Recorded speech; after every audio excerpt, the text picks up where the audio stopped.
So, we just got back from seeing 1,000 words, and that's blurry, so you can't really see that. That sucks. Okay, whatever. Guys, what'd you think? Well, I didn't care for it. No? Very much. Jacob? It was alright. I mean, I don't think it was too bad. It was pretty damn bad. I'm not gonna lie, guys. It was pretty damn bad. So it stars Eddie Murphy, who plays this fast-talking book agent, who, through magic and mysticism, he's not allowed to talk, or else this tree will die and then he'll die. And oh my god. So just so we know, there's 1,000 leaves on the tree, or ish, whatever. Yeah.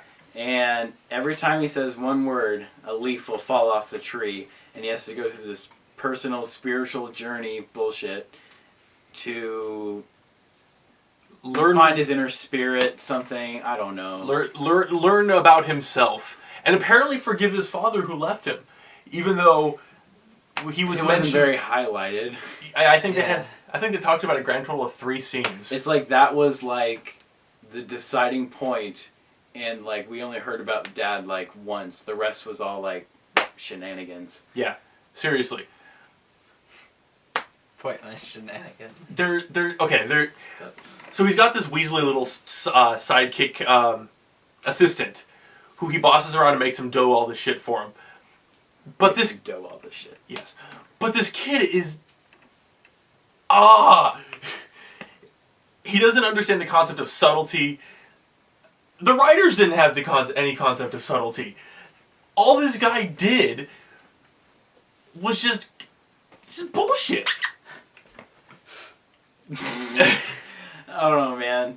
Like, when I think back on this movie, it's mostly just like Eddie Murphy making funny faces, and like I haven't seen him in a movie in a really long time. But that, like, what we were talking about before is like this movie did not know what it wanted to be. It was very dramatic at some points and tried to be lighthearted and funny at other points and just like outrageously funny. It was very, very jumpy. So Eddie Murphy doesn't want to talk, so he goes through entire scenes where he's supposed to be a fast-talking salesman without talking.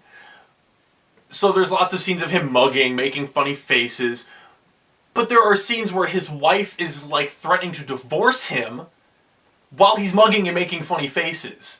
So it's trying to be super dark and serious and heavy and be lighthearted and comedic at the same time, and it just doesn't gel well. One of the most outstanding point of this is when Eddie Murphy finds out there's no way to fix this at all. He gets really drunk, and his assistant comes and tries to help him stop being drunk or something.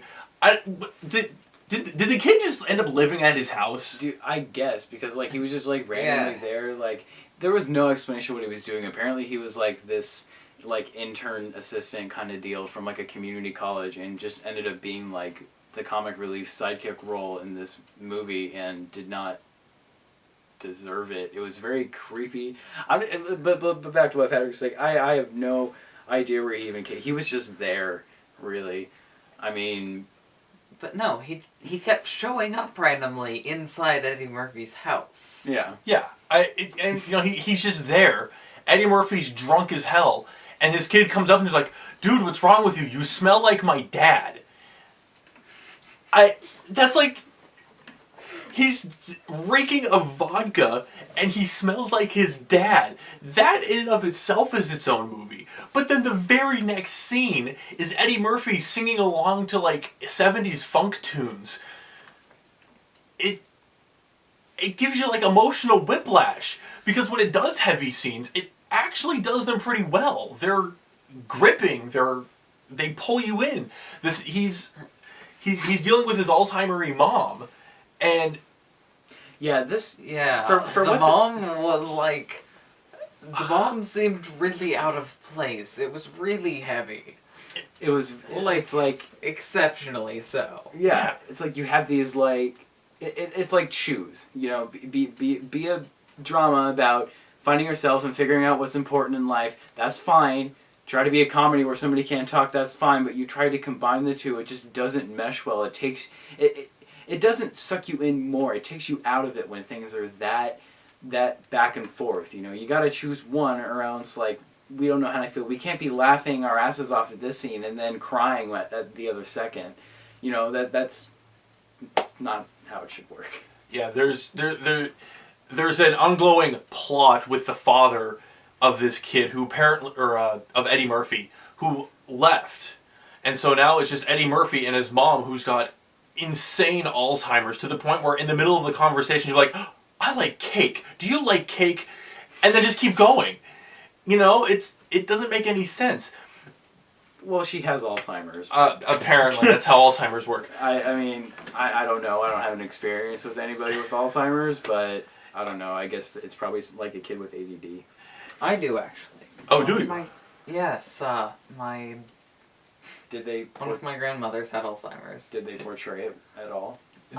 Accurately? A little bit. When we were first introduced to the character, we're assuming that she's drunk.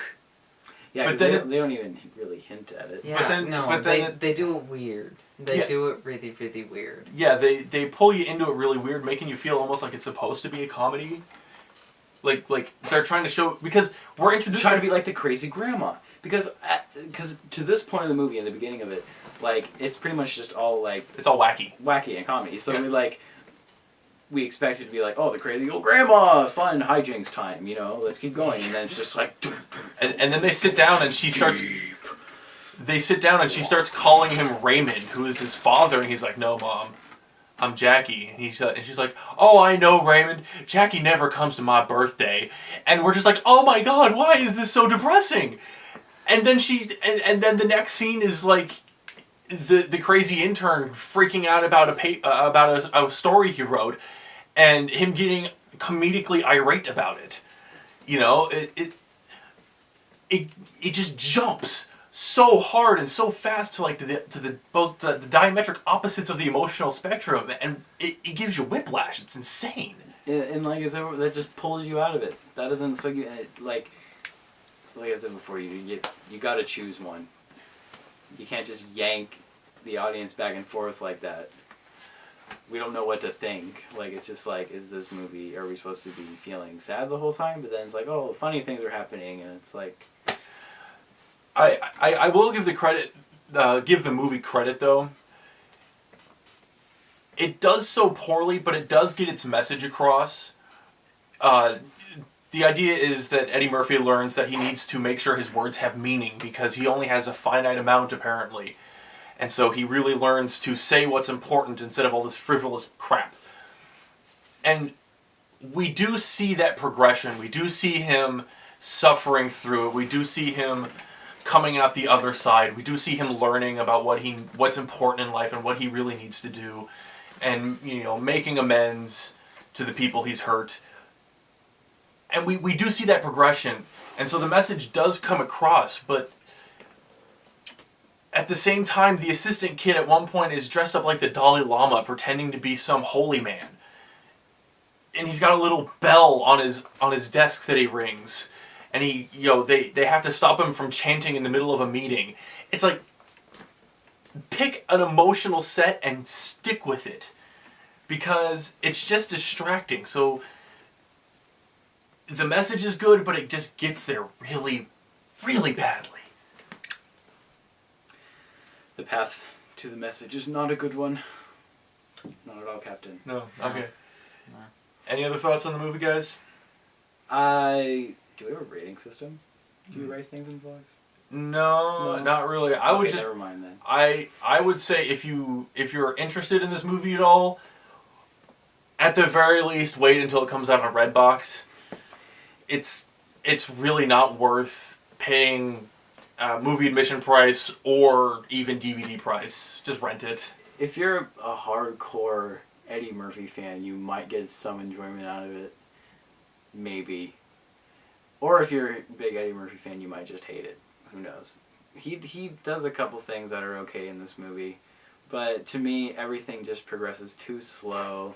all the little filler scenes don't add anything. A lot of them just like lead to nowhere. Oh yeah. And This bunch of just I mean, pointless. take it for I had to bring it up again, but if any of you've seen Chronicle, all the filler scenes in that movie meant something. Like it showed them progressing through the story, and that's all I want to mention about it because this movie just did not do that. Yeah, like when there's just stupid little crap going on, like when he's playing with the camera, you can hear stuff in the background that affects his life. You can hear the dad talking. You can hear the mom being sick. Yeah. And it still plays a part. And this movie doesn't do anything like that. It's just padding. Just padding, which you guys will hear a lot about in a little bit. Yeah. Okay. Any other thoughts? No, I think I'm just gonna try to forget about this one, guys. Yeah. Don't go see this movie. There's no need. All right. I think we're out.